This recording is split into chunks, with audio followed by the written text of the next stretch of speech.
Welcome to the Innate Wisdom Podcast. I'm your host, Lauren Sophia, and I'm honored to guide you through each episode, where we will rediscover the innate wisdom of our bodies, restore our connection with our physiology, bioenergetics, and metabolism, and get back in touch with Mother Nature and ancestral traditions. Today, I continue my conversation with Morley Robbins, researcher, speaker, author, teacher, and founder of the Root Cause Protocol Institute. In our last episode, we covered many of the issues girls and women may face in our reproductive years. In today's episode, we're shifting the conversation to focus largely around pregnancy, the truth behind pregnancy anemia, complications like low platelets, preeclampsia, cholestasis, gestational diabetes, and how to support yourself if you're experiencing these issues, prenatal vitamins and everything you need to know, keeping up breast milk supply and alternatives when this is not the goal or possible, early menopause, hormone replacement therapy, and so much more. I hope you're ready again to dive into some insanely thought-provoking information. Enjoy the episode. Thank you so much, Morley, for joining us again for part 2 of our conversation. I'm so excited to have you here again, and thank you so much for your time. Absolutely. Delighted to be here, Lauren, and looking forward to see where our conversation takes us today. Absolutely. Last time we covered a lot around the female cycle, fertility, amenorrhea, things like PCOS, acne, hair loss, skin conditions. I would love to now shift the conversation to the sort of prenatal pregnancy and postpartum period. So would love to jump into probably one of the most common questions that I get is, what about pregnancy anemia? This is probably the most common question I get. And I get people reaching out to me saying, oh my gosh, my hemoglobin is low. I need to raise it or I can't give birth at home. And my midwife is trying to push iron supplements or even infusions. What should I do? And what's your take here on what's happening behind the scenes and what can women do to support themselves? Yeah, great question. I think we have to go back to basics. And based on an article written by Ray Peat, women absorb 3 times more iron than men, but pregnant women absorb 10 times more. That's the real crux of the problem, is there's a significant difference between how iron presents in the blood and how iron presents in the tissue. And what people need to understand is that the blood test that's routinely done, regardless of whether you're pregnant or not, the blood test is not measuring the iron in the tissue. And people think, what? They're usually surprised to hear that because they thought that the ferritin test was measuring their iron status inside the tissue. But the ferritin protein is inside the cell, right? Yeah, but it's way more complicated than that. So let me just clarify that, because that will set the stage for additional comments. There's actually 4 different forms of ferritin in the human body. There's 4 kinds. There are different expressions of ferritin. There's something called heavy chain, which involves copper enzymes, and light chain that does not involve copper. And that's a very important distinction because there's actually 2 forms of heavy chain. There's mitoferrin, which is found in our mitochondria. If there's too much iron in the mitochondria, it's a copper-dependent function to get the iron into that mitoferrin so it doesn't react. That's a really important distinction. And then inside the cell, it's just called heavy chain ferritin. And again, the copper enzyme, the ferroxidase enzyme, enables the iron to go in, but it also allows it to come out. The heavy chain ferritin is like an ATM machine, in and out, right? That's great. But the light chain, which is found principally in our liver, is like a bank vault where you need a key and a combination, but the manager is missing. And so there's no copper involved in that. And so the iron goes in to be lost forever. And especially when you go into a copper deficient state, the light chain expression increases. It's kind of scary, right? And when did they first figure this out? 1928. A group of scientists at the University of Wisconsin in Madison, headed up by Dr. Hart, figured out that when they denied copper to rodents, the amount of iron in their liver took off like a rocket. When was it proven genetically? Kim and Gonzalez, January 2021, just last year, just not even 15 months ago. What they did was they denied copper to animals, same little rodents, but they studied 10 different genes. They had 4 iron, 4 copper, and 5 zinc. So I guess that's actually 13, isn't it? But what they discovered is that when they denied copper, there was only one gene that took off, that upregulated, as they say, and that was the ferritin light chain. The plot thickens. So then in a situation of copper deficiency, ferritin light chain rises so that the iron that's getting dysregulated, because there's no copper around, goes into the ferritin light chain to be stored. Those are the 3 principal forms. And then there's a 4th form called serum ferritin. And people have been trained, both practitioners and their patients, we've been trained like circus bears to believe that that serum ferritin is an accurate reflection of what's going on in the cell. No, that's not true at all. And that was probably the most engaging part of my recent conversation with Dr. Mercola. He kept pressing on that issue, and I wouldn't back down. He was really impressed that there's a complete misunderstanding about this. But it goes back to some very important research by Dr. Orozio, 1983, and more recent research by Dr. Kell and Pretorius in 2014. What happens is that the ferritin protein inside the cell needs to go into the stomach of the cell, called lysosome, to be broken down to release the iron so that it can be used. It gets put aside, it's like it's in a storage locker, and the lysosome says, well, let's open up the storage locker so we can get that iron. I'm sure people are like, huh? But in a copper deficient body, a body struggling with copper, body struggling with bioavailable copper, lysosomes don't work right. And what happens is the body senses there's a problem. It dumps the iron in the lysosome, cleaves off 10 amino acids from the ferritin, and secretes it into the bloodstream. And the serum ferritin that shows up in a blood test are empty shotgun shells. Not my idea. Dr. Rosio, Dr. Warwood, Worwood, I think it was also in 1983, and then Kell and Pretorius. So we got 3 separate citations that basically say, there's more to the story, folks. And so I think one of the explanations for anemia of pregnancy is that they're using the ferritin blood test, which is completely wrong. I have renamed ferritin errortin because so many mistakes are made around that one marker. And what's principally important for pregnancy is to know the hemoglobin status, not the ferritin status. Ferritin is not an accurate marker for iron metabolism or availability of iron in the body, but hemoglobin is much more important. And there's a concept that I'm sure you've discussed with your clients called hemodilution, that over the course of the pregnancy, a woman is going to have what would be considered a normal hemoglobin around 12 or 12 and a half, maybe as high as 13.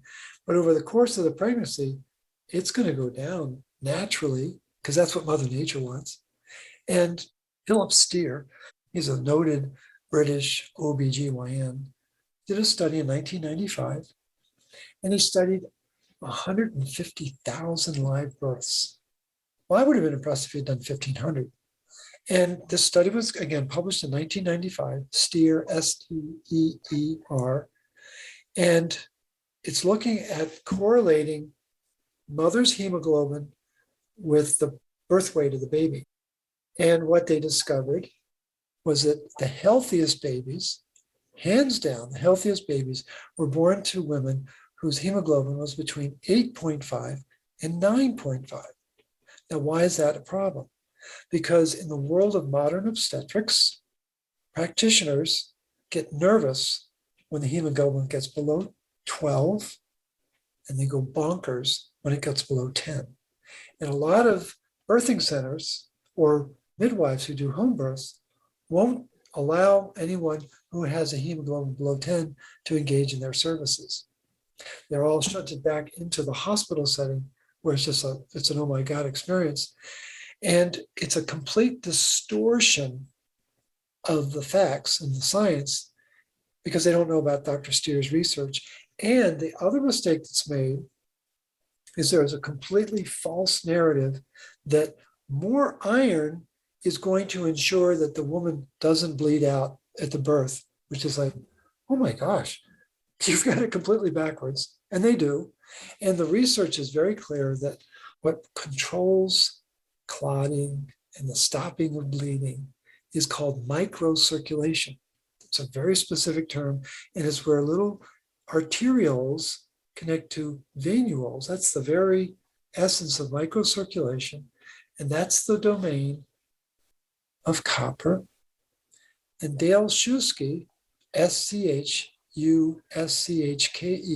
Dale Schuske, in the late 80s, 90s, and early 2000s, did many, many studies to prove that copper runs and regulates the microcirculation. And what's happening is more and more women are producing what are called RCP babies. They're doing the protocol.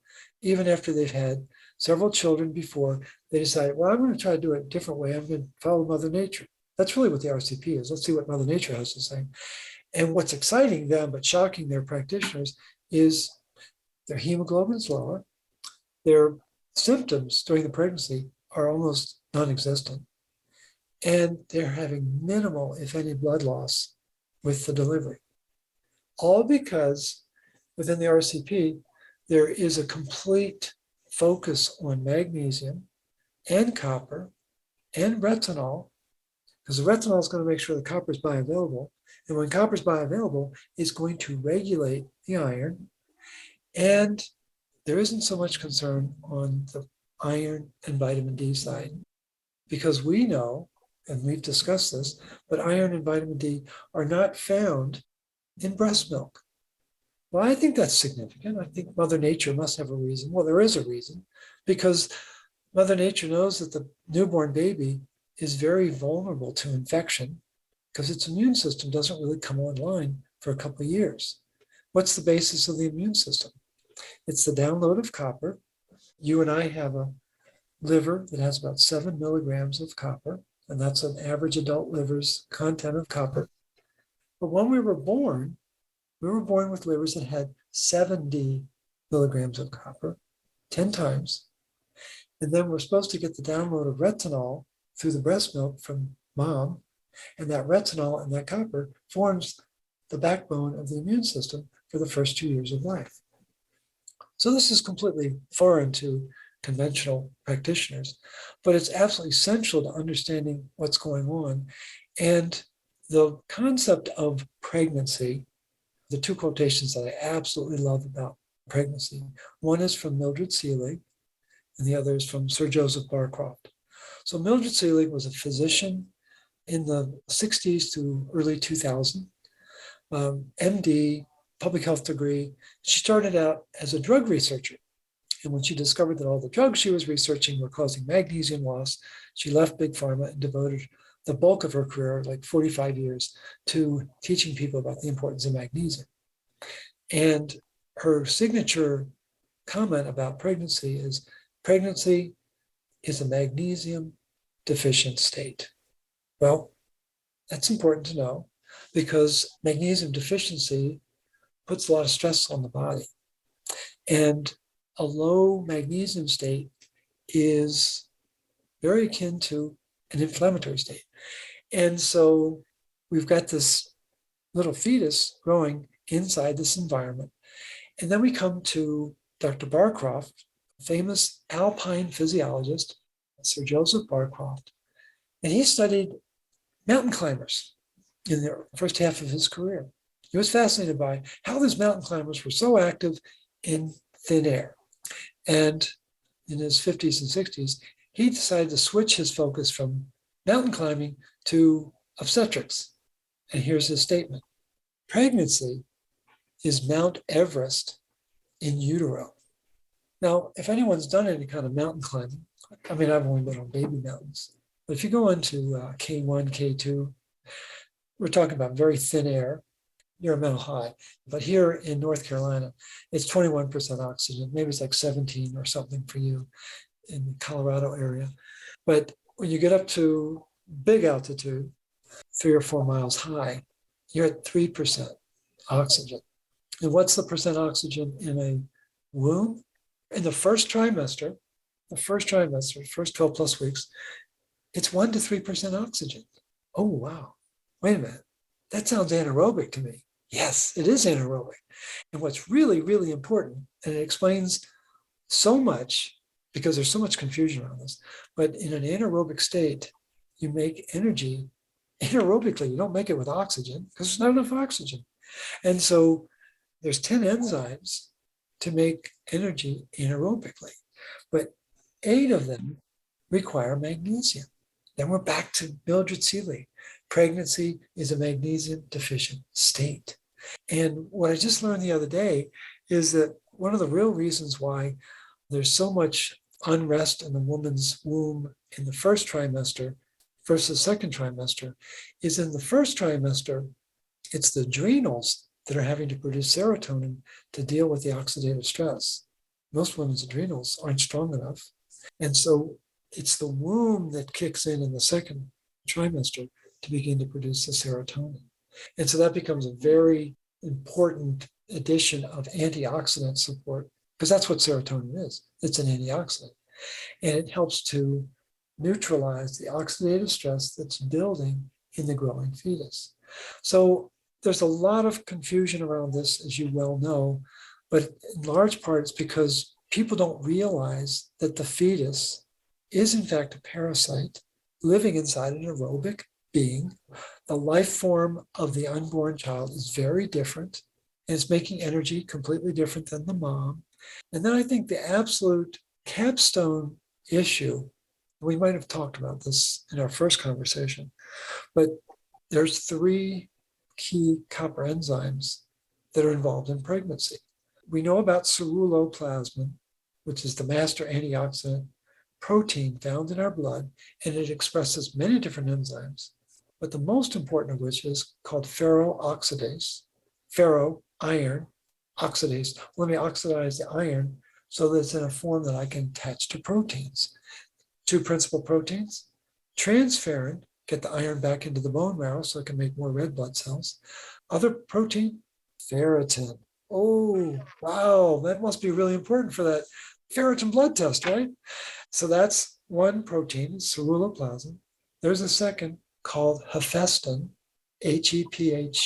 Hephaestin, and it's very critical for making sure that the iron can get out of the tissue and get back into the bloodstream. There's a third protein called cyclopan, and cyclopan is found exclusively in the placenta.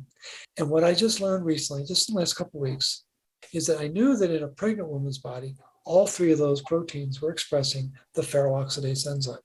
That means that it's a copper-dependent enzyme that's regulating copper and iron in the pregnant woman's body and the baby, and that's a big deal. But what I learned just a couple weeks ago is that all 3 of those enzymes are expressing in the placenta. Now, what should really catch people's attention who've been pregnant, what's the doctor worried about? Vitamin D status and iron status. That's all they talk about. And again, they are not found in breast milk. What is absolutely essential to deal with an anaerobic environment? You better have magnesium, better have copper. And for fetal development, for fetal brain development, there is no nutrient that's more important than retinol. And there's no more important nutrient to make copper bioavailable to regulate those 3 key enzymes, transferring copper and iron back between mom and baby, and they're not testing for magnesium, copper, or retinol. And that to me is absolute miscarriage of justice. I think it's malpractice, to be honest, to completely ignore the nutrients that are essential for healthy fetal brain development and the proper regulation of copper and iron. Back to the earlier comments about 3 times more iron and 10 times more iron in a pregnant woman. So Lauren's comment, yeah, these women are absorbing 10 times more iron, but they're showing up anemic. Well, it's the wrong blood test. It's being measured in the blood, and they're completely ignoring the copper enzymes that are regulating the flow of iron in the body between mom and baby. And this idea that iron is a dipstick function is just plain wrong, because it's a very sophisticated part of our metabolism. It's a very complicated part of our metabolism. And just to add a little degree of difficulty, every second of every day, every second, we need to make 2.5 million red blood cells every second. So we've been chatting now for about 15 minutes, times 60, times 2.5. And actually, in the course of 24 hours, we make 2 trillion red blood cells. A lot of red blood cells. Yeah, it's a lot of red blood cells. And what happens, back to hemodilution, those red blood cells get spread over 1.5 people. And that's what causes the numbers to go down. Right.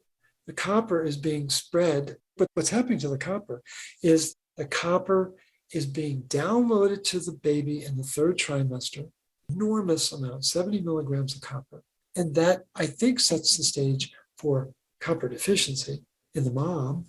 And then, is that going to affect iron metabolism? Of course it is, but that's the way Mother Nature wants it. And so it's just all sorts of confusion. The mom is very low in copper, but high in ceruloplasmin. The baby is very high in copper, but very low in ceruloplasmin, because the ceruloplasmin doesn't really start to get expressed until the baby's outside the mother. And getting breastfed.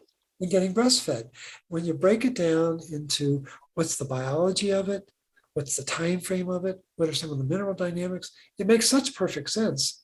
But people don't know all this. That's why these conversations are so important, to give people new information so they can make better decisions about their pregnancy. Awesome. Yes, I agree. So I just want to break down little by little what we covered just now. So in regards to pregnancy anemia, the first thing we want to look at is the test that we're actually using. Okay. So definitely I have seen midwives use ferritin, and typically that is, more midwives are using hemoglobin, which is good, but still they have very strict levels and minimums, maximums. So if your midwife or your doctor is using ferritin to measure your iron status, maybe advocate for hemoglobin status. That would give you probably a more accurate picture of iron status in the body. Because I believe around 70 to 80% of iron is carried in hemoglobin. Is that correct? Yeah. So more accurate picture of iron status in the body. That said, there's still a caveat where even if you do show up low, quote unquote, so typically the cutoff for home birth is 10, that might not be such a big issue. And so you have to kind of wrap your head around what you're comfortable with, what your midwife is comfortable with, work in partnership with them. But there is research out there that does show that 8.5 to 9.5 is potentially a more optimal range, a more optimal natural range. Not to say, if your hemoglobin is above that, that's a bad thing either, but we have very extreme and pretty high minimums. It may not be as concerning as typical. And I say that because also I do know of women that were given iron transfusions or iron supplements during pregnancy in the 3rd trimester. Also, various of them were not retested to actually see. It's more of a compliance thing rather than actual concern. And especially the iron transfusions, they end up bleeding out anyway. So it's not necessarily this for that. I think it's more complex, as you were saying. And so copper and retinol seem to be really important when it comes to dealing with pregnancy anemia, because copper regulates the microvasculature. Oh, microcirculation. Yeah. Microcirculation. which is also important for low platelets, I think, because a lot of women deal with that in the third trimester as well. So you have copper that's regulating all of this. So copper cannot function without vitamin A, retinol. So you need to make sure you're getting both in good amounts before pregnancy even starts. And especially if you're dealing with this in the third trimester, really work to intake those two nutrients in a very strategic way and amply so you can hopefully have the birth that you desire. And copper is also important for many other things too, not just in regards to hemoglobin, but also I think there's a whole other aspect of it, the natural part where the baby is receiving this download of copper from mother. So that's kind of why there may be a natural dip in hemoglobin levels, but also you need copper throughout the pregnancy to absorb iron from the stomach, transfer between baby and mom, and regulate serotonin as well. So there's a bunch of other reasons to have good copper levels throughout pregnancy. So anything else you would add to that, Morley? The biggest secret on planet Earth is that copper is essential for all life, hands down. It's embarrassing that we don't know this. And it's just a function of folks that want to keep this kind of information under wraps. But you can't make energy without copper. And you can't neutralize exhaust without copper. And you can't regulate neurotransmitters and hormones without copper. Now we're talking about microcirculation. And what I learned in a recent article by a very gifted scientist named Gregoriadis in 1968, wrote a very important paper where he was measuring the copper distribution in the liver cells. The liver cells are called hepatocytes. Hepato is liver in, I guess, Latin. And we know there's a lot of copper in the mitochondria. That goes without saying. People don't realize how many mitochondria they've got. It's 40 quadrillion. That's 15 zeros. For those of you who aren't mathematical gearheads, that's a lot of mitochondria. And there's 50,000 atoms of copper in each mitochondria, courtesy of the penetrating research of Paul Cobain at Auburn University, 2004, 2006. So then we think, okay, so that's a lot of copper. So this Gregoriadis, 1968, discovers that there's as much copper in the nucleus as there is in the mitochondria. If we were smart, Lauren, we'd drop the mic right now and go about our day. Just to make sure people get that. That's a staggering amount of copper. And it's like, well, yeah, but like, what does it do? Well, you cannot engage in methylation without copper. Anybody have MTHFR? Anybody worried about their methylation? That's copper. Especially during pregnancy, yes. I get so many questions from women with MTHFR as well. Absolutely. Acetylation, which is the flip side of methylation, acetylation doesn't work without copper. Oh, that's a good thing to know. Why is acetylation important? Because it allows the histones to unfurl. So histone metabolism is totally copper dependent.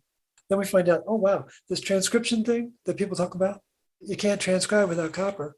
So there must be a transcriptase enzyme that's copper dependent. Does Ben talk about this? Does the gene gearheads talk about this? No. Are there gene repair enzymes that require copper? Absolutely. And so it's just, there's a whole nother world. The knowledge about copper has been blown up into 1,000 parts. And there are very few people that have taken the time to try to assemble them back. And I wouldn't say that I'm one of them. I've tried my best to get some sense of holistic view of it. But it's like, none of this is taught in doctor school. None of this is taught in midwife school. And that should give people pause that there's a whole nother paradigm of metabolic understanding than what their doctor has been raised or their midwife has been raised on. And it's just like, we have a very different view of the world now after 2 years. And we know there's more to the story. This conversation is the other side of the story that no one knows about. And so this information, this truth, this natural metabolic truth is instrumental for a healthy pregnancy and a healthy delivery and a healthy start for that child. Absolutely, yes. I think it's really important to look at the bigger picture when it comes to issues like pregnancy anemia, for sure. And your blood volume is increasing by 50%. That means you're going to need a lot more copper and retinol as well to support that. And there are so many really important functions when it comes to the healthy growth and development of baby that require so much nutrition itself, but also these really important ones too. So just something to keep in mind. An adult has 6 liters of blood, right? Is that about right? That sounds right. I can't quite remember, but I'll take that. So let's say it goes up 50%, so we're up to 9 liters, right? What's the blood volume of the fetus? I have no idea. And I don't know, is it a liter? It would be good to know that. Yeah. How much of that 50% increase is for the baby? And the statistic that I've learned recently is that a third of the baby's blood volume is meant to come from the placenta. After the baby's born, there's a second birth. That's the placenta. And it takes up to an hour for the placenta to naturally download its blood. And there's a lot of iron there, of course, but download its blood into the baby. And what happens in the hospital? Clamp it within a minute of the delivery. Why? Because they want those stem cells. That's really what they want. They're trying to sell those, make a little extra cash. Those are the baby stem cells. I think that's just so wrong. But if a third of the baby's volume is in the placenta, I think it'd be a good statistic to know how much blood is the baby supposed to have. And if they're only getting 2/3 of it, that's a significant issue, not just in terms of mineral status overall, but certainly iron and copper are going to be compromised by that. The other side of it is when there's early delivery, premature delivery, that's when it becomes really serious because, again, the copper download is in the last trimester, the last 12 weeks, when the miscarriages usually take place before those last 12 weeks. So what does that imply about the baby? They don't get the copper download. Why don't they get the copper download? Because the baby actually initiates the birth. It's not the mother, it's the baby. And the baby realizes, I'm not getting any copper. I got to get out of here. And what's the biggest challenge they face? Lung development. What's really important? What do the lungs do? Oh yeah, they deal with that oxygen thing all the time. So what are they not having in their lungs? Copper. The alveolar macrophages, they don't have enough copper. And so what's the problem with preemies? Pneumonia. Well, what's pneumonia? It's a clinical sign of copper deficiency. It's like, oh my gosh. And what really initiates the premature birth? It's a buildup of serotonin. Why is the serotonin rising? Because oxidative stress is rising. And why is the oxidative stress rising? Because the copper-dependent antioxidants aren't working because there's not enough copper.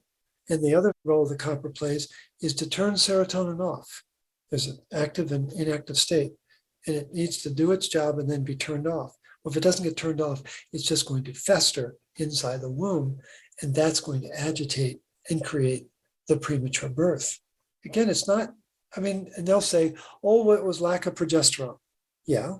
Why is progesterone rising? Or why is it seeking to rise? Because it goes rising oxidative stress. And what does it take to synthesize progesterone? And what does it take to secrete progesterone? Oh, yeah, it's that copper thing again. And again, practitioners don't know this. It's so central to our physiology, and yet it is this unknown that rules the planet. The biology of life on this planet is totally copper dependent in 1,000 different ways. Nobody knows that. The challenge we face is getting people to wake up to this important reality. Absolutely.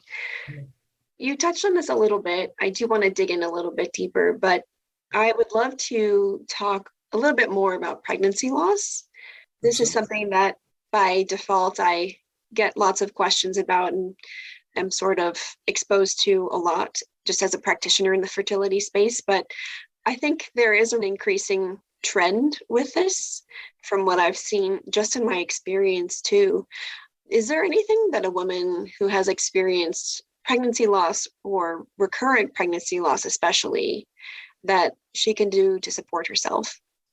Probably the most important thing to do is to do emotional freedom technique to release the fear that you have that you're broken or that you somehow did something to cause that loss.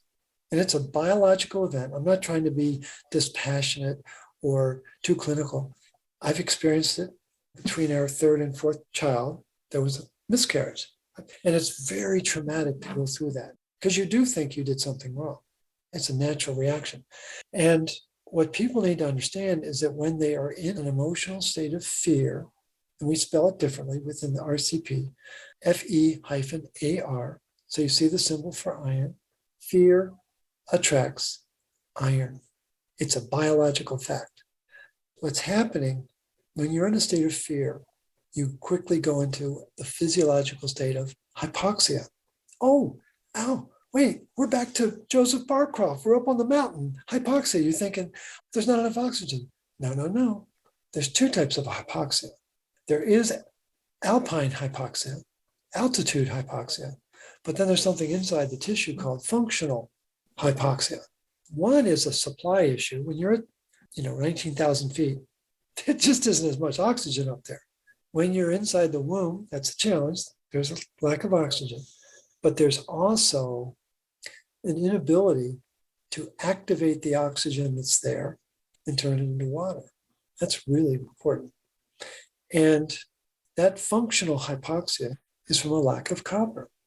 And so the issue is knowing that if that's really what's behind, if this hypoxia, and it's going to create a lot of oxidative stress, because what happens in that emotional state of fear is adrenaline and cortisol get released. And all these neurotransmitters, all of these hormones are all responding to the status of oxygen in our body. And oxygen is not always O2. It exists in a half a dozen different forms, depending upon the enzyme activity that's trying to manage it. And if it's not being managed properly, there will be what are called oxidants, accidents with oxygen. They will trigger chemicals like adrenaline and cortisol to try to correct this oxidative stress. And when that happens, adrenaline causes iron to rise and cortisol causes copper to drop. It's biology. It's absolute biology. And so what's important for women who've experienced the loss to know, you've got to release that fear so that you stop the fear from attracting iron. And there's a backside to this cycle. Iron activates fear. And it's a metabolic pathway called NLRP3. It's also called the inflammasome. It's the nuclear origin of inflammation. And guess who starts it? Iron. So fear attracts iron. Iron activates fear. And the beauty of EFT or EMDR or TRE, trauma release, it slices through that dynamic and allows you to release the energetic hold that that emotion of fear has. And guess what, folks? We've been living that emotion for the last 2 years. We're still not out of the woods yet. So that's playing in the background of our psyche 24/7, wondering what's next. What other insane, change are they going to make in our lives? Food is supposed to increase by 50% in May. It's like, seriously? They did that to gas. They're going to do it to food. What's next? And so we're being conditioned to live in this perpetual state of fear, and it's having devastating effects on our biochemistry. So you got to let go of the fear. I would encourage you to be polite with your birthing practitioner, smile when they tell you what to do. And then when you leave the office, run the other way and do exactly the opposite of what they tell you to do. Because the physiology of Mother Nature is dramatically different than the physiology of obstetrics textbooks. They have no idea what minerals are. They have no idea what oxidative stress really is. They have no idea what energy production is. And when you're developing a new life form, new baby, you better be able to be adept at dealing with oxidative stress, adept at making energy, adept at dealing with the mineral demands of that growing child. And you got to have a good diet. I'd say that a good place to start would be Weston A. Price. Use their principles as sort of a foundation or a cornerstone and work out from there. What Dr. Price discovered back in the 20s with his wife, Isabel, Dr. Price was a dentist.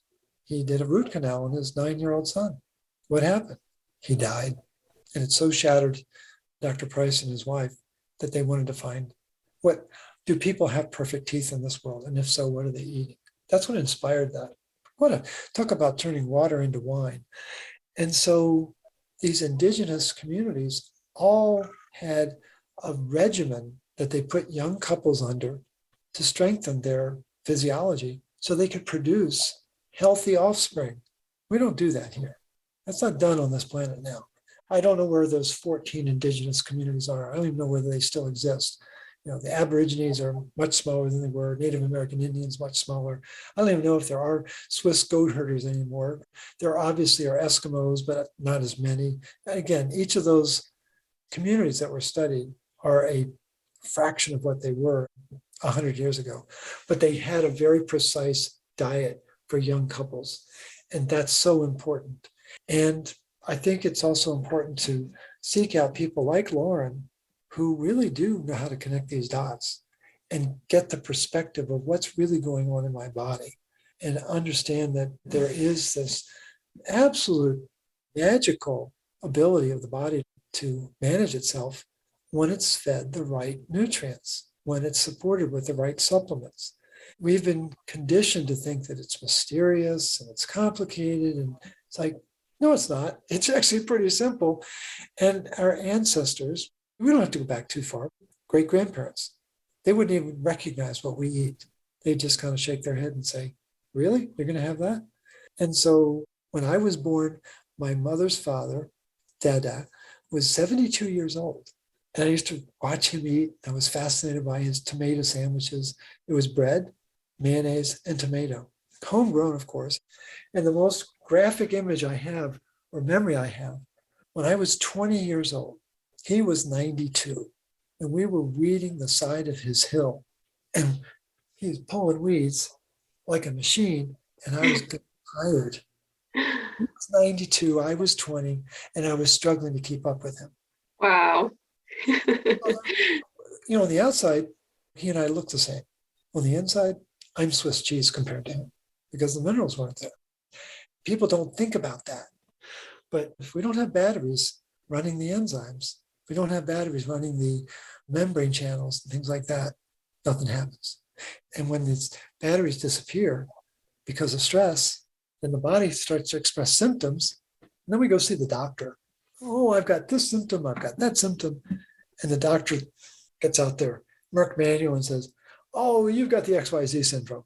And because we're human, we're really gullible. And we believe that. When in fact, most of those symptoms in the Merck manual are missing this. There's 33,000 conditions in the Merck manual. There's no protagonist. They don't talk about the protagonist. And they don't talk about the protagonist in the obstetrician or the midwife's office either. No. And you've mentioned before too that there's something like 300 to 600,000 mitochondria in each mature egg. So just based on that, there's so much energy required to exactly support our fertility. To that egg is going to be fertilized, but that empty sac is also going to turn into the gland called the corpus luteum, which produces progesterone. And so the health of that egg sac is going to be super important, and it requires tons of energy. I do love what you've said too. I think when it comes to pregnancy loss, just bringing that back, I do think the most important thing is just addressing any emotional side of things that might or may not come up. But that can be such a hindrance, because I do think that there's a lot to be said about manifestation and our cells listening to what we say. And you kind of explained it from the scientific side, the iron attracting fear and fear attracting iron through those passages. But I think that we can sometimes get in our own way too if we don't resolve certain things emotionally. Yeah. So I think that's a really great piece of advice, and definitely the first thing I would address too. Emotional becomes physical, and physical becomes emotional. Mm-hmm. It's so important to address the emotional traumas. We've all gone through them, especially with a loss, a maternal loss. It's devastating, especially if you've had it several times. Because if it's happened several times, then you're convinced there's something wrong with you, or even darker, I'm being punished for something I did wrong. Those are absolutely understandable reactions, but they need to be released. Mm-hmm. And Gary Craig was the founder of emotional freedom technique. His reflection was, if someone's life can be changed in a car accident, and they are, never the same, he thought there's got to be a way to reverse that in the exact same speed. That was the philosophical basis of EFT.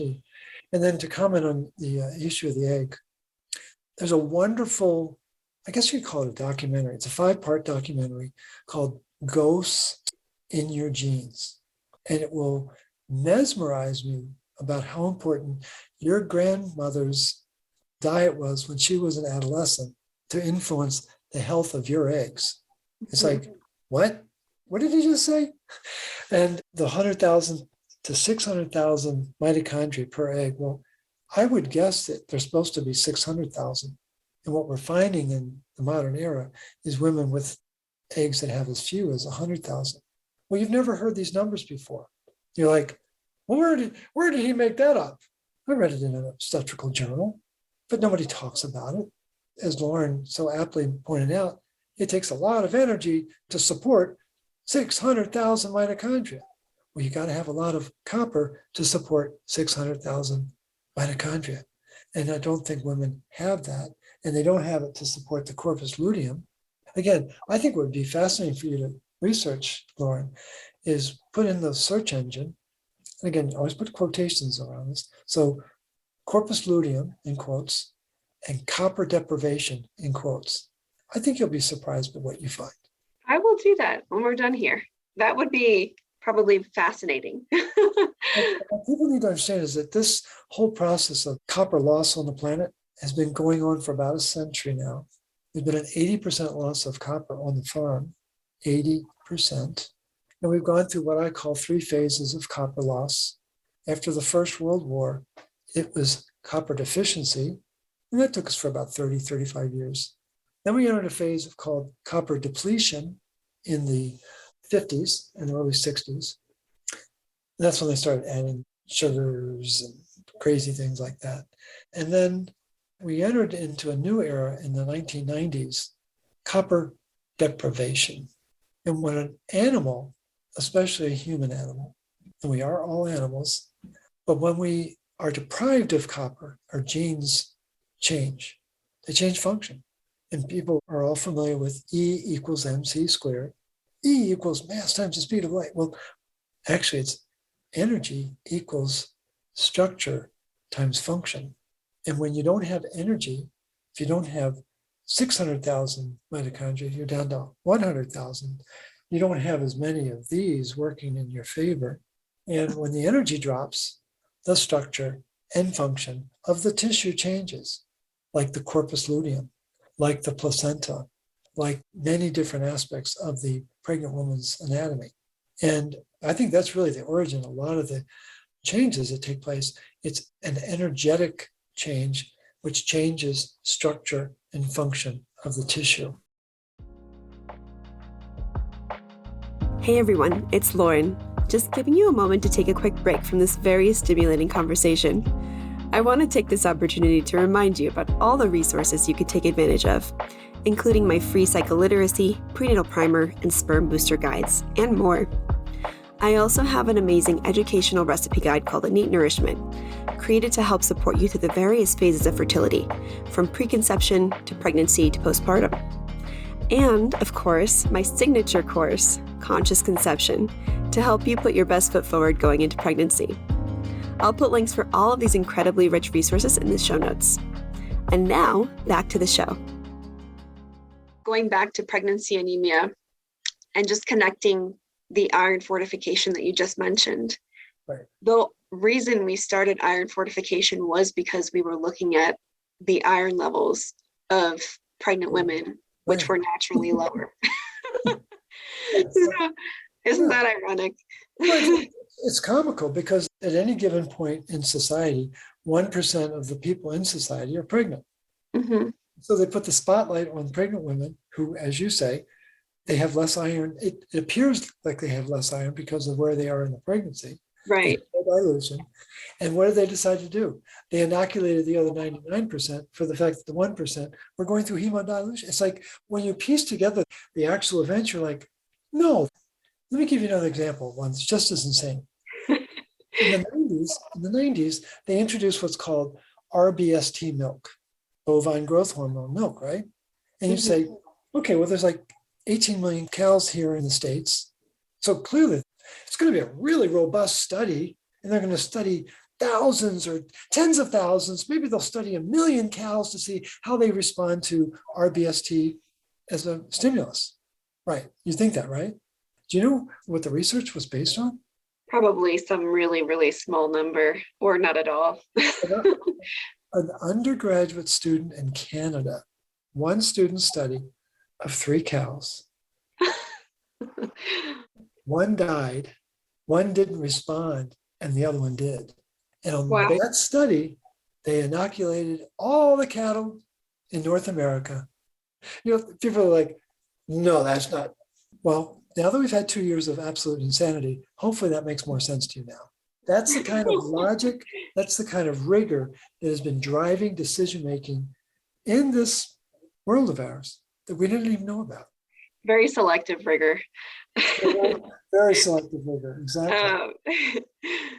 So I think this would be a great segue to go into other potential pregnancy complications that I also kind of just get asked by default very often. And so some of these include things like preeclampsia, gestational diabetes, cholestasis, etc. You could name any kind of thing, and really it's gestational diabetes and preeclampsia are really common, at least. Postpartum depression, I'm sure, is big.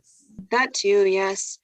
I can guess what you're going to say, but what do you think drives these conditions, and is there anything that women can do to avoid them or support themselves if she's currently dealing with this? I think young women today, no offense, don't have the mineral status that they should have to be producing babies. I don't think they realize how compromised their body is compared to their great-grandmother. And again, this whole thing started with your great-grandmother. She wasn't eating the right kind of food. She had children. Those children had children, and so on. And minerals need to be replaced with each generation, but each day of each generation, right? And there's a very recognized depletion of minerals in the soil that's affected the plants and animals that we eat. That's a fact. That's a biological, scientific fact that the mineral content, the nutrient content, is not what the nutrient table says. It's what the analytics say when they actually look at the food, like at Rutgers and schools that really worry about these types of things. And so there's a complete difference in the food we eat. So women are starting out a leg down, and I don't think women and men, I think young couples do not know what to eat. That's the question I get asked the most. Dr. Liz gets the question all the time, what should I eat? And what's hidden behind that question? I'm afraid I don't know what to eat. There's a fear factor. That fear's playing 24/7. I'm afraid I don't know what to eat. I know what I like to eat. I don't think it's good for me. But I think the nourishing foods aren't there. And nourishing foods are more difficult to buy because you got to go to a farmer's market, or you got to grow it yourself, or you got to walk the perimeter of the supermarket. Don't go anywhere near the inside of the supermarket. If there's a box or can or frozen or a window, that's not real food. You don't buy foods like that. You don't eat them. And the real foods are more complicated to cook. People don't have time for that. The last thing you should be using is a microwave.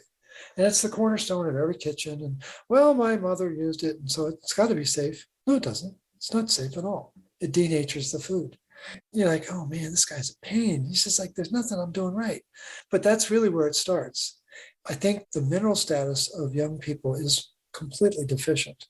Again, I've done 7,000 consults. I've seen it. It takes your breath away. The food is completely depleted. That's a fact. And I think we have birthing practitioners who have been trained the exact opposite of what the body requires. And in the world of obstetrics, just like all the different modalities of medicine, is all based on hormones. Well, hormones don't run the body. They respond to oxygen status, and they respond to mineral status to respond to the oxygen status. And if the minerals aren't there, then the hormones are trying to kick in. But everyone forgets that to make a hormone, you got to have an enzyme. To make an enzyme work, guess what? battery, ding, ding, ding. And so, oh, are you saying that hormone dysregulation is a mineral issue? Yes, it is. And so people aren't aware of that. And the information that's on the internet, it's insane what's out there. I mean, you don't want to rely on birthingmoms.com. I hope that's not an existing website. It's just like a contemporary website that's talking about birthing practices is something you got to really scrutinize. I had an opportunity to spend a day with a marketing consultant for alternative health. His name is Michael Greenberg. Brilliant, brilliant guy. And he's always asked, hey, Michael, what's new? And he said, Morley, what I learned to ask is what's enduring. And that's really what got me back to the beginning of oxygen on the planet, which would be the beginning of oxygen in your womb. It's a very different world up there. And so what we need to be doing is asking, what did my great-grandmother do? What did my great-great-grandmother do? They were having births at home. It wasn't even another option. And probably most often, they didn't even have a practitioner there. I would be willing to bet. Certainly before that time. And this idea that giving birth is a disease and we need specialists, come on. When you get into the physiology of pregnancy, the physiology of fetal development, and the physiology of delivery, it's beautiful to study. It really is biology. And the biology is based on energy and minerals, and the body being able to communicate with itself. And so you got to step back from the situation and say, what has changed?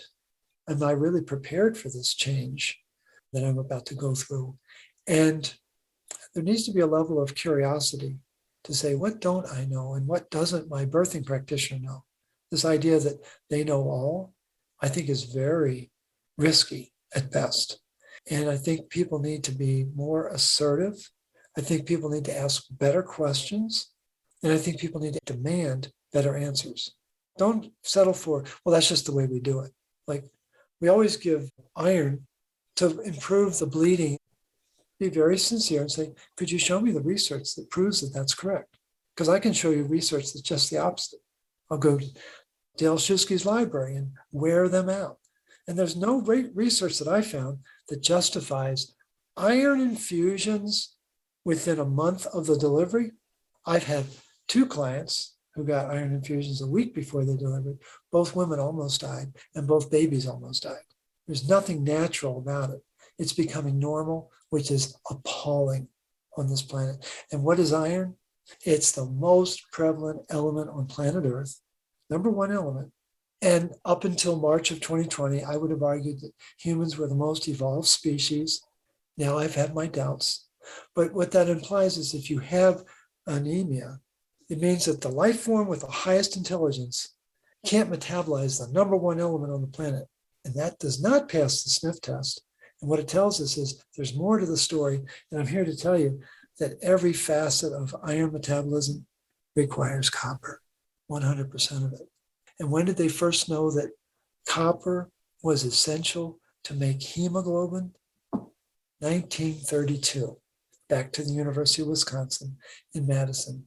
Dr. LVM Sherman proved beyond a shadow of a doubt that copper was essential to make hemoglobin.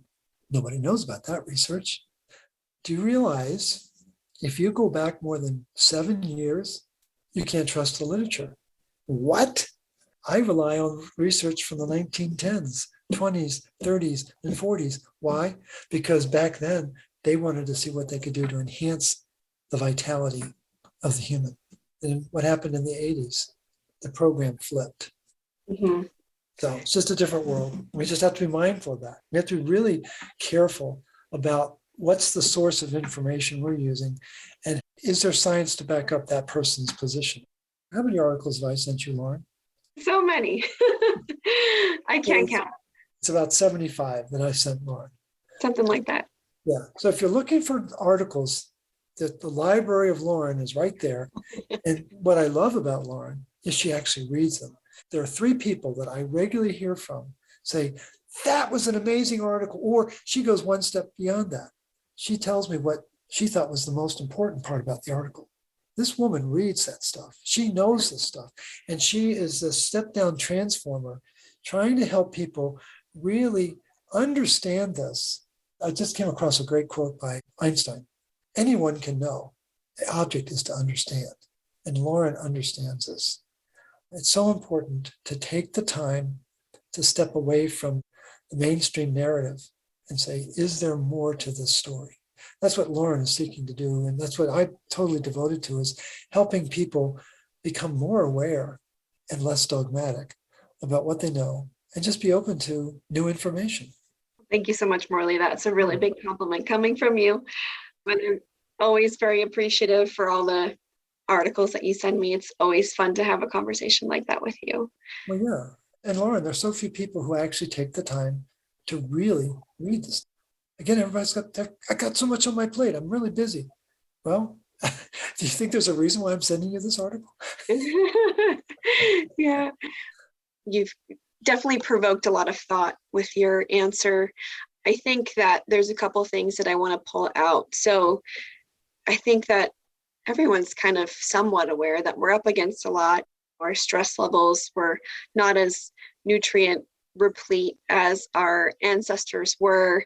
We've lost the traditions of our ancestors in terms of preconception planning and sort of traditions as it goes to or relates to nutrition for preconception, that specialized food, ritual kind of thing that our ancestors used to practice prior to conception. We are also being inundated with other forms of stress, and our food system is getting depleted by by the year. So there's a couple of things that we're up against. I think one, planning or taking the time to source your food properly, replenish those minerals, make a concerted effort to replenish nutrients is definitely something that you probably want to do, especially if you're thinking about entering into conception, because a lot of those issues that I mentioned earlier and that we talked about, like preeclampsia and gestational diabetes, they're not just random. They kind of happen. I mean, pregnancy can be a black box, don't get me wrong. It's a stress test for our system for sure. And that's why it's such a black box. Weaknesses, weak links that we didn't know we had might become very obvious. And so that's not to say it's anyone's fault per se, but trying to address the sort of areas where we think we need the most help prior can help a lot, is kind of what I gathered. And then the other aspect is really try to shy away from or avoid outsourcing your health. No one cares more about your body than you do, your health than you do, your baby than you do. And so taking the time to understand what is actually happening and asking hard questions, probing things that you might not be comfortable with, seeing new providers. If one's not working out, you can fire them. And truly becoming your own expert on your own body is going to be really important to being empowered to make empowered decisions, because the more you know your body, the more you're going to be able to say, yes, I need that. No, I don't need that. And Right. so those are kind of the couple things. It's very important. And I think just to amplify the preeclampsia, let's pull the curtain back on that. And how do we Yeah. spell curtain? CU-RTIIN. Well, you see the symbol for copper. Yeah. And preeclampsia, it's a spectrum disorder, but preeclampsia can become eclampsia. Well, eclampsia is very serious. Mm-hmm. What's happening is the level of oxidative stress is rising inside the womb. Why is the oxidative stress rising? Usually it's two reasons. Woman has too much iron in the tissue, it's not showing in the blood, ding, ding, ding, and they don't have enough copper. Again, antioxidant enzymes require copper. There's a whole bunch of them, a handful of them that are really important. And there are three, remember we talked about the placenta, ceruloplasmin, hephaestin, cyclopen. If they're not working, and they all require a copper battery, every one of them requires a copper battery. If they don't have that copper battery, they cannot do their job. And then the oxidative stress builds. And then that starts to affect our blood pressure. And then that starts to affect blood sugar regulation. And again, gestational diabetes, it's not that complicated, folks. Blood sugar regulation, the pancreas is being overwhelmed by iron, ding, ding, ding. if the liver is being overwhelmed by iron, ding, ding, ding, and where's all this iron coming from? Oh yeah, those prenatal supplements that someone told you to take. Knowing what I know, and I'm sure Lauren feels the same way, but I'll just speak for myself, I would never recommend a prenatal. That was going to be my next question, Morley. But what about I need that folate? Well, you're getting folic acid in the prenatal. That's a good thing to know. It's not the same thing as folate. And I have a theory about the B vitamins.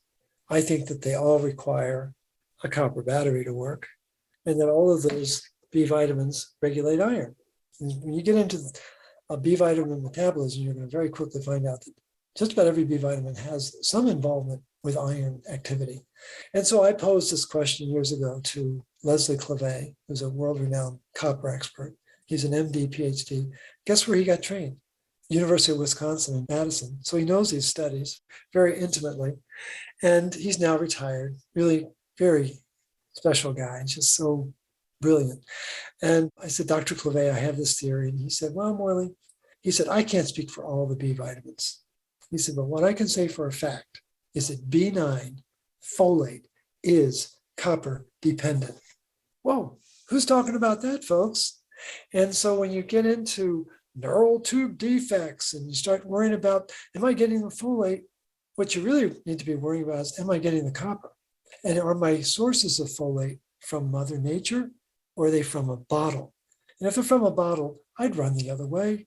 I'd give the bottle to the neighbor that you like the least, to be honest. And so again, we're back to the basics. Make sure that you've got food-based wherever possible, and make sure that you know that it's bioavailable. Well, the food-based forms raised on a organic farm where there's no noxious chemicals naturally will have, and again, the farmer needs to know to feed the soil minerals.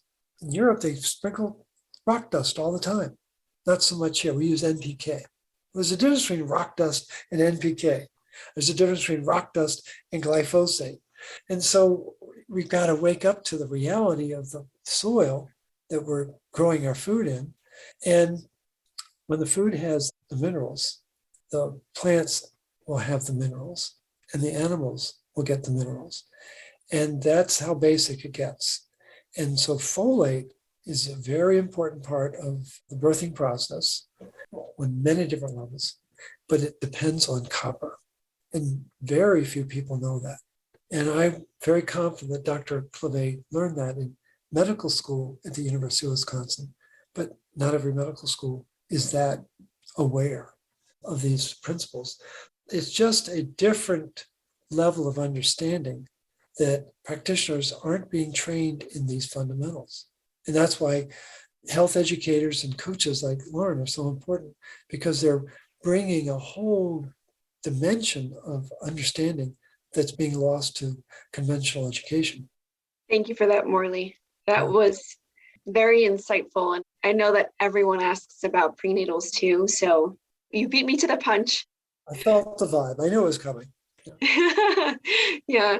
So I have two more questions.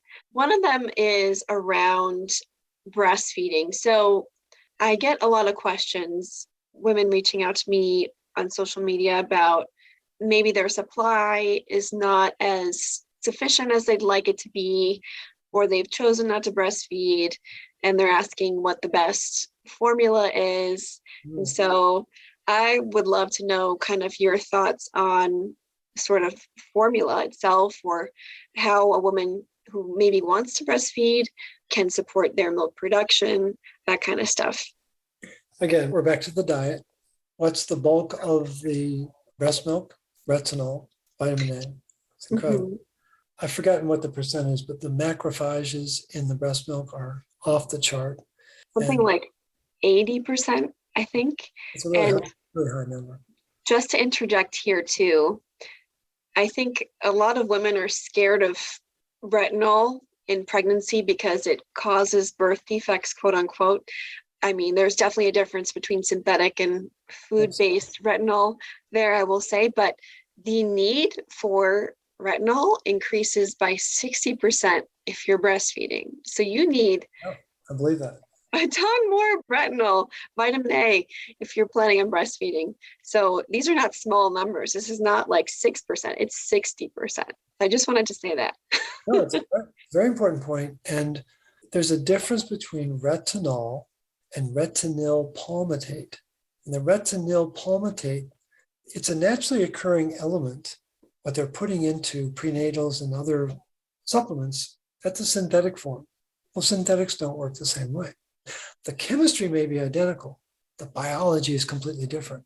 And that's what people need to really embrace is that, wow, they can make it look exactly the same, but it doesn't act the same way. And it doesn't. It doesn't have the same energy. And so there's a lot of confusion about this, of course. And so we're supposed to believe that we're copper toxic and retinol and vitamin A toxic. We need to remember that we're 2 years into this global insanity and everything's getting reversed. We got to run the other way, folks. And the retinol is so important for breast milk. I remember when my former wife was breastfeeding our 4 kids, when her production was down, she would always have a beer. And again, when you go back in the day, how was beer made? In copper vats. Now they're glass lined. They still have the copper, but they're glass lined because we don't want the beer to touch the copper. It's like, that was the whole point. To get There are some breweries I know of, not here, but on the East Coast that use copper vats, which is pretty cool when you walk in. But I bet they're glass lined, Lauren. Oh, there we go. So you got to be careful about that. But there may be some that are still out there. But again, the yeast, what do yeast love? Yeast love copper. They go crazy about copper. And what don't we have in our diet? Fermented foods. Well, what is beer? It's a fermented food is what it is. But again, I'm not encouraging people to go out and get drunk, but there's benefit that you would derive from that. And as it relates to formulas, you got to be really, really careful. And I wish I knew the website or the link offhand. I'll try to get it from Dr. Liz because I'm sure she knows where it is. But it's based on goat milk. Mm-hmm. Protein of goat milk, as you probably know, is as close to human milk as you can get. And there's an actual recipe online for making infant formula based on goat milk. And if you can get it unprocessed, that's even better. Because what does the pasteurizing process do to the 50 enzymes in milk? Kills them all. Guess what it also kills? Oh, it kills the retinol, the very point of why we're drinking this luscious liquid. And so don't confuse the white liquid in the store with real milk coming from the cow. They're very, very different. So I'll do my best to get you that link because I think it would be important for your followers to be aware of it. But when you look at conventional infant formula, your jaw is going to drop when you see how much iron is in there, how much vitamin D is in there, how little A is in there. There's no mention of copper. B vitamins are all synthetic, all synthetic. Where do they come from? Coal tar derivatives. That's a fact. Look that up. And then the coup d'etat is to get the Nestle water for the formula that's fluoridated. It's like, no, that's not what you want. You do not want fluoride in the water to make the infant formula.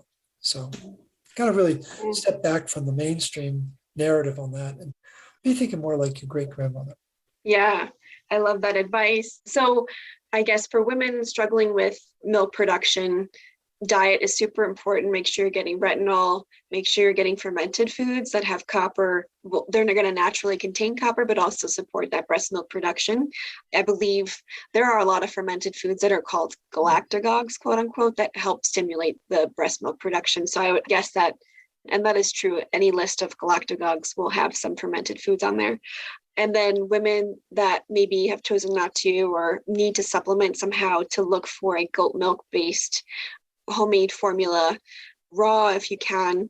And I'll post, if Morley finds that link to the recipe, I'll post it in the links, as well as a real milk finder, a link to a directory where you can find raw milk as well, because I think that's also super important. The other side of it is a lot of women struggle with postpartum depression. Mm-hmm. And that is not a behavioral disorder. It's a biological disorder. Again, women, as I've said, I question their mineral capacity, especially around copper, because we live in a very copper deprived society. And depression is not an emotional state, it's a metabolic state. The body's not making enough energy. Why is it not making enough energy?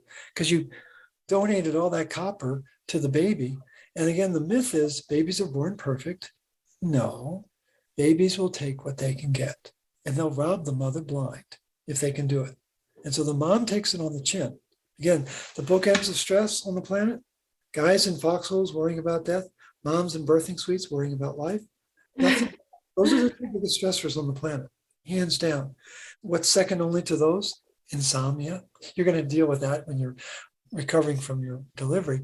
But the important thing is the depression, it's a biological lack of copper. You're not able to make enough energy, and that creates a depressed state of energy production. And so how is it possible to make breast milk if you feel metabolically depressed? So you got to stay on top of that. And that is as important. And again, what's the great stress reliever? Magnesium. Anything that's supposed to be in motion requires magnesium. So I think it's Mark Serkis, wonderful practitioner who helps people with a lot of their mineral issues, and he focuses a lot on magnesium. I think there's an article he has where he recommends magnesium baths like every night in the third trimester. That sounds lovely. Really calms everybody down, mom and the baby, and especially using either magnesium sulfate, Epsom salts, or magnesium chloride oil. So it's just a very easy way to nourish body and soul during that process. Yeah, that's a great suggestion for sure. I completely agree with you regarding the postpartum depression. I think that there can be other aspects too, if the delivery was traumatic or if something happened. Sure. But nutrition does play a huge role. And there is actually really adequate research connecting deficiencies to the development and, I guess, occurrence of postpartum depression as well. So, and if you're breastfeeding as well, I just want to note that your nutrient intake will be even higher, or your nutrient requirements will be even higher than pregnancy. So if we're starting out nutrient deficient going into pregnancy and then trying to breastfeed postpartum, there's going to be potentially a lot of nutrients that we are depleted in. So we really need to focus on our nutrition and making sure that we're replenishing as much as possible. I think the other side of it is, I don't know what percent it is, but a significant percent of women plan for home birth or natural birth, and they end up with C-sections. And that's a very traumatic event. When you think you're going to be going to England and you end up in Biafra, you're like, what the heck happened? And so that's not to speak poorly of anyone. It's just, it happens. And I think the shock of that has a mineral effect. Again, it's a stressor. To think you're going to have a home birth and suddenly you find yourself in a birthing center where they're going to do a C-section, that is an absolute shift in your world. And I think people get traumatized by it, to be honest. That's so true. Everything is connected.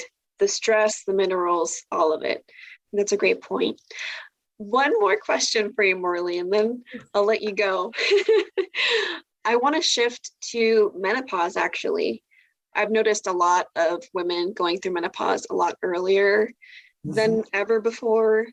It is kind of crazy, but some clients that I've worked with, just to give an example too, I think this woman was given the birth control pill before she even got her period naturally. And then she started going through menopause around 40. And so I definitely think there's some connection there, and potentially what we do earlier on for sure.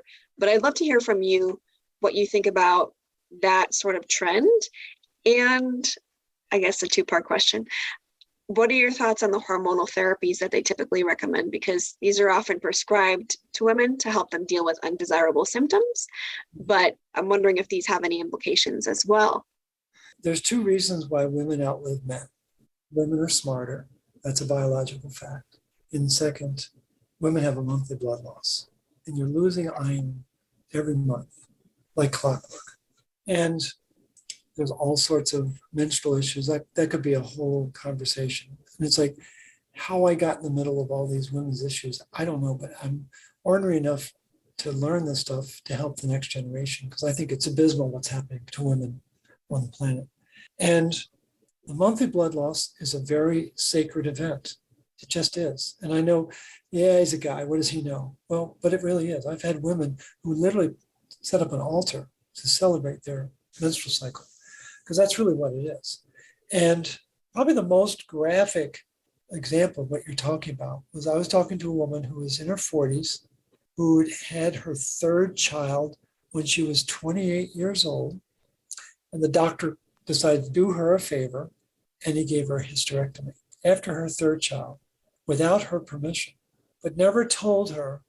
But she was in her, I think, mid 40s, and she had 20 years of iron building up in a body that's designed to release iron.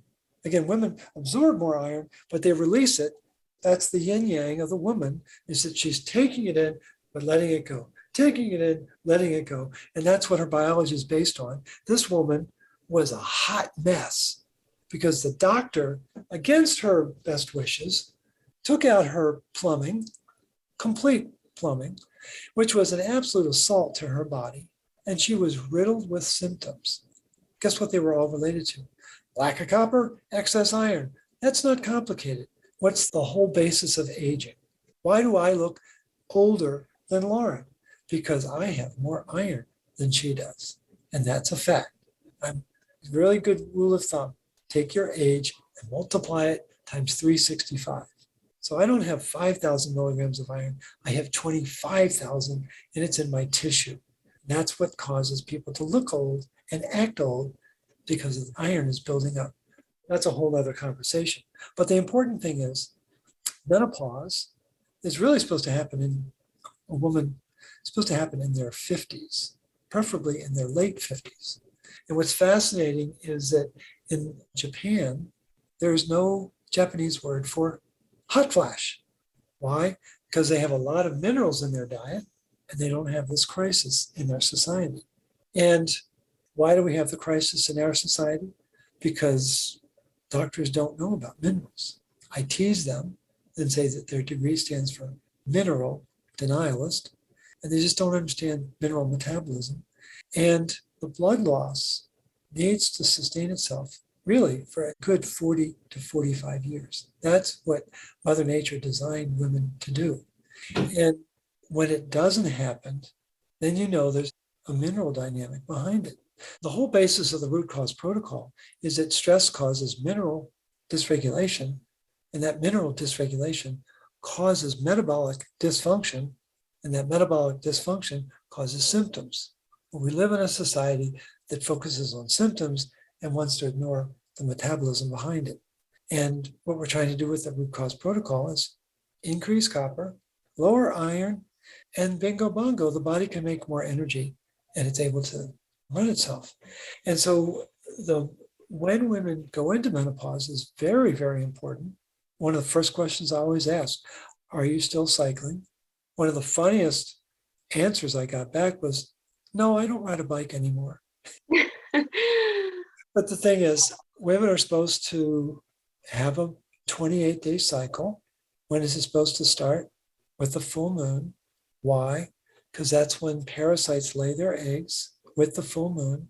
Why does Mother Nature want you menstruating at the full moon? To make it more challenging, almost impossible for the parasites to take hold. That's real important to know. Why is it 28 days? Because that's the clock. Now, put on your thinking cap, Lauren. Can you guess who's running all the clocks in the human body?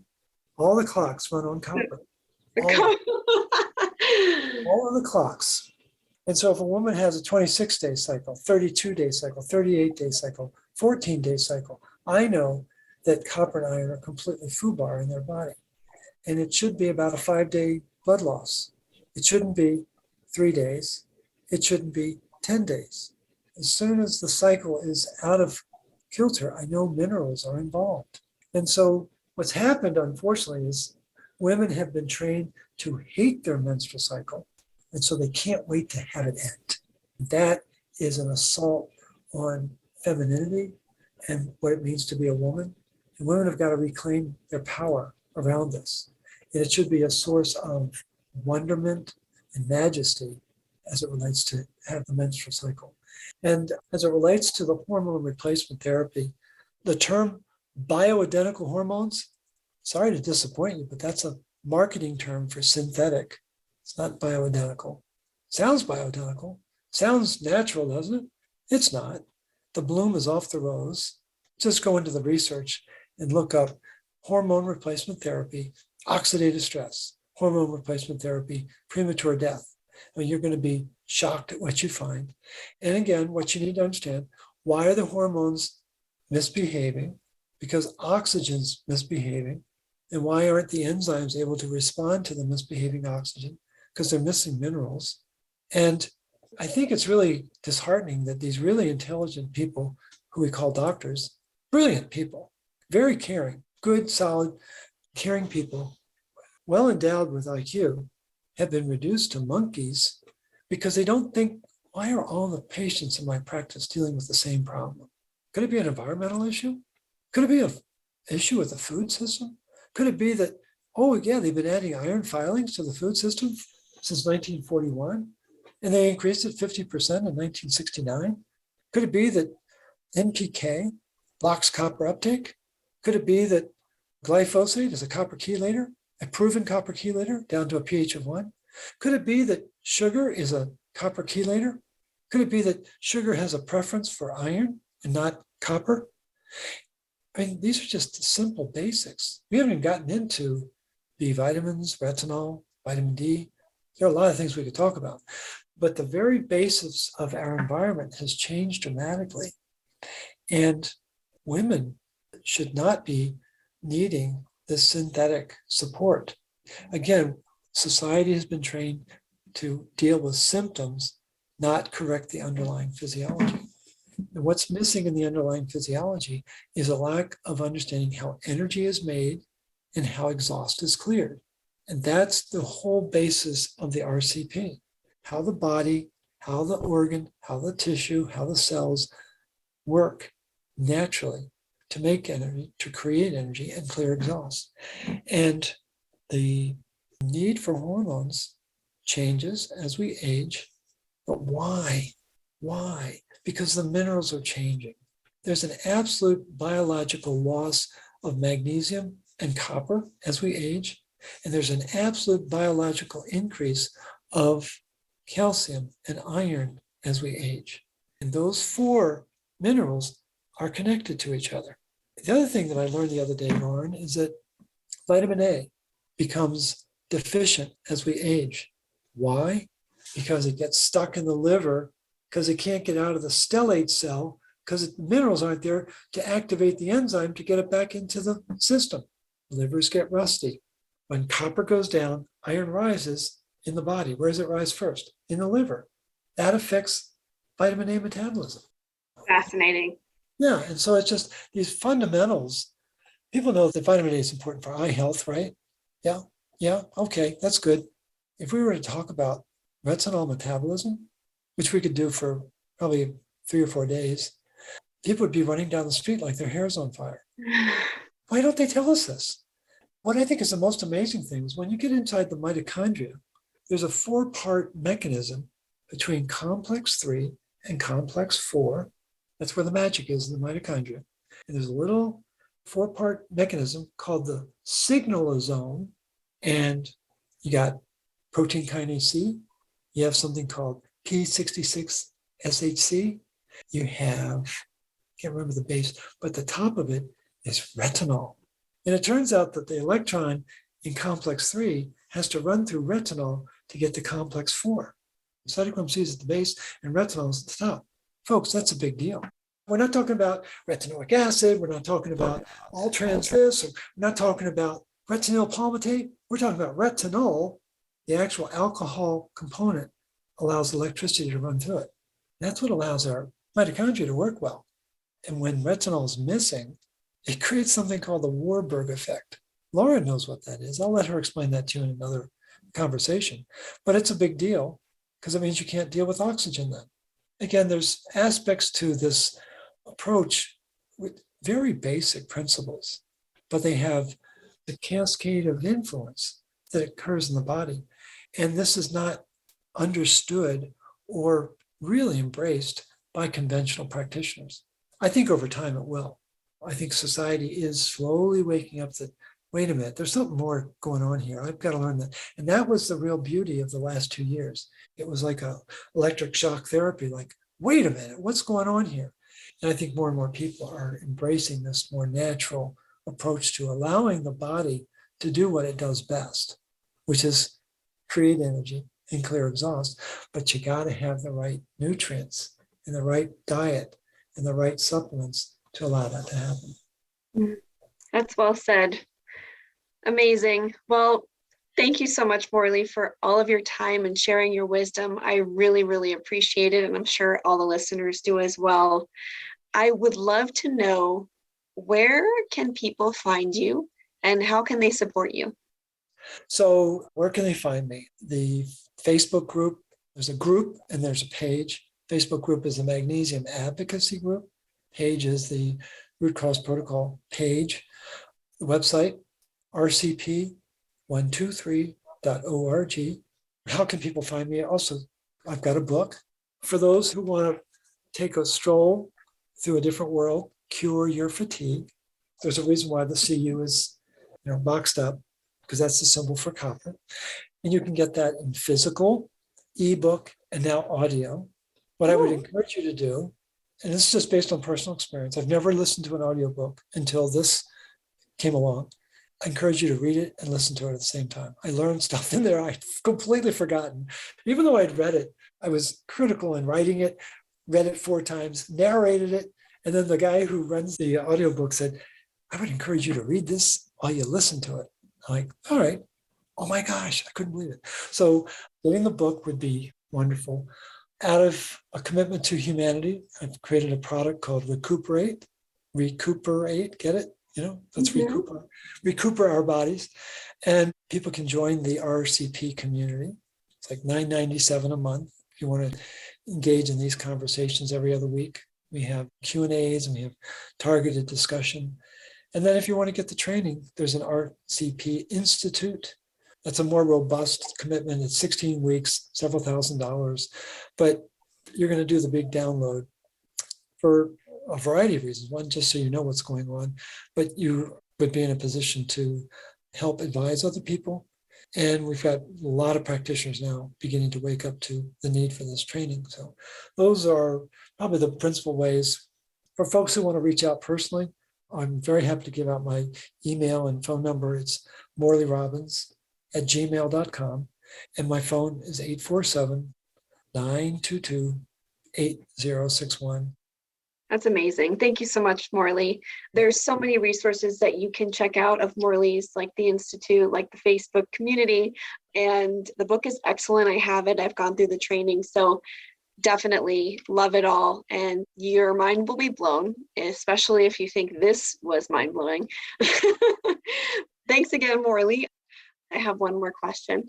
I would love to know if you could provide one piece of advice that our listeners can take action on today. What would that be? Learn to become comfortable challenging the status quo. Be willing to scratch the record and ask, well, is there more to the story? Is there something that I don't know?